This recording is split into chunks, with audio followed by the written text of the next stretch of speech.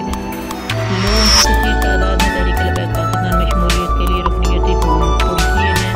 उम्मीद ये ज़ाहिर की जा रही है कि कम अज़ कम 1 से 2 करोड़ लोग मज़ीद तहरीक लबैक पाकिस्तान का हिस्सा बनेंगे और तहरीक लबैक पाकिस्तान रोज़ बरोज़ तरक्की करती जा रही है।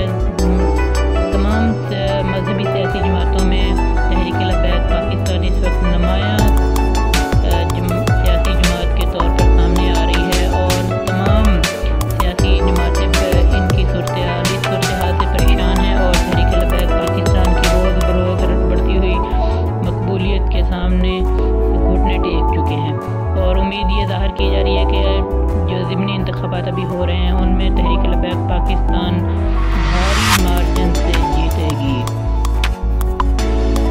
तहरीक लबैक पाकिस्तान की मुहिम रकनियत सादी मुहिम में पहले 20 लाख अफराद शामिल हो चुके हैं। इसके बाद इस मुहिम को जारी रखने के लिए तहरीक लबैक पाकिस्तान की मरकज़ी क़यादत ने फैसला किया कि पूरे पाकिस्तान